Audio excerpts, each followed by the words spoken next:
بنگلہ دیش کی بھی بات کریں گے کہ ان کے ساتھ جو اس وقت پاکستان کے تعلقات ہیں وہ ماضی میں کبھی بھی ایسے نہیں رہے. سب سے اہم یہ ہے کہ تعلقات صرف حکومتی سطح پر نہیں بلکہ عوامی سطح پر بھی ہیں, اور یہ دورہ اس وجہ سے بھی بڑا امپورٹنٹ تھا کہ 13 سال بعد یہ سرکاری آفیشل سفارتی دورہ ہوا, لیکن وہاں پہ پھر دوبارہ سے ریاستی معافی کی جو وہاں سے ڈیمانڈ کی گئی, آپ اس کو کیسا دیکھتے ہیں؟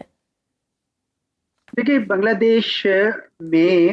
جو بنیادی ان کا سینٹیمنٹ ہے نا, وہ تو بہرحال پاکستان کے ساتھ خیر سگالی کا ہے, لیکن ہندوستان کے پروپیگنڈے کی وجہ سے اور شیخ حسینہ اور اس کی پارٹی عوامی لیگ کے پروپیگنڈا کی وجہ سے یہ سوال بار بار اٹھتا ہے. وہاں پہ یہ سوال اٹھایا جاتا ہے بار بار جان بوجھ کے, حالانکہ ان کو پتہ ہے اس بات کا کہ پاکستان نے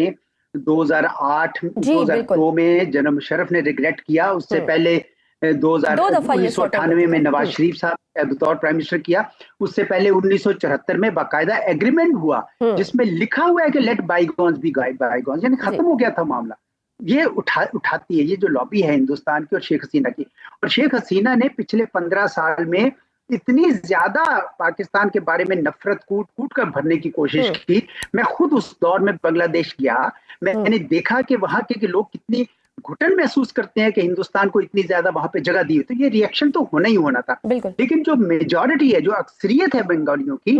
وہ بڑے آزاد منش لوگ ہیں, وہ پاکستان کے ساتھ رکھنا چاہتے ہیں. اور اب ایک بہت بڑی قدر مشترک دونوں ملکوں کے درمیان پیدا ہوئی جو ماضی سے بالکل مختلف ہے. وہ کیا ہے قدر مشترک؟ وہ یہ ہے کہ پاکستان جس طرح ہندوستان کا ستایا ہوا ہے, بنگلہ دیش بھی اب ہندوستان کا بالکل وہ بھی یہ دونوں ملک آزادی چاہتے ہیں, یہ دونوں ملک اس دھونس میں نہیں رہنا چاہتے ہیں. تو چنانچہ مجھے لگتا ہے کہ شروع میں اگر آپ اقتصادی اور ثقافتی تعلقات کی مضبوط بنیاد بنا دیں تو آہستہ آہستہ یہ جو سیاسی معاملات ہیں جس پہ متنازع ہے یہ بھی حل ہوں گے, اور دونوں ملک جو ہے خطے کے لیے بھی جو ایک سارک یا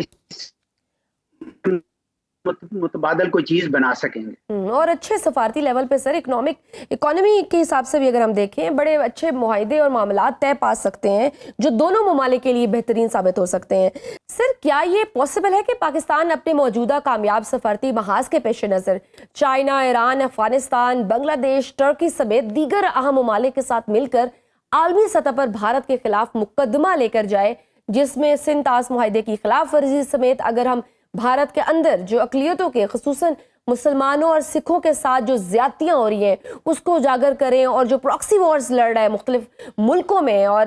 پیس کو خراب کرنے کی کوشش کر رہا ہے, اس پر اس کے خلاف مقدمہ لڑا جائے؟ بالکل, یہ نہ صرف یہ کیا جانا چاہیے بلکہ یہ اس وقت سے زیادہ بہتر فضا بھی نہیں ہے, کیونکہ ہندوستان نے اپنی غلطیوں کی وجہ سے امریکہ کو اور دوسرے بہت سارے ممالک کو خفا کر دیا ہے, خطے کے تمام ممالک کو خفا کر دیا ہے, اور ہندوستان کا چہرہ بھی آشکار ہوتا جا رہا ہے کہ اس نے ایک سموک سکرین بنائی تھی ٹیررزم کی, اور اس کے در پہ یہ خود ٹیررزم کر رہا ہے. یعنی کینیڈا میں, امریکہ میں, پاکستان میں جاسوسی کرتا ہے, قطر میں, آسٹریلیا میں, یہ ساری چیزیں اب ڈاکومنٹڈ ہیں. اور یہ بھی پتا ہے کہ میں نے خود اپنی ایک کتاب ابھی لکھی ہے, وہ اگلے مہینے شائع ہو رہی ہے, اس میں نے تحقیق کی ہے کہ کس طرح جتنے دہشت گردی کا الزام انہوں نے پاکستان پہ لگایا تھا, تقریباً 70% ایسے کیسز تھے جو ہندوستان کے اندر سے ان کے داخلی عناصر شامل تھے اس میں, جبکہ پاکستان پہ الزام لگایا. اب وہ پتہ تو چلتا تھا 13-14 سال بعد, لیکن وہ نیریٹو بن گیا ہوتا تھا پاکستان کے خلاف. تو چنانچہ اب ہمارا فرض ہے کہ ہم اب آواز اٹھائیں,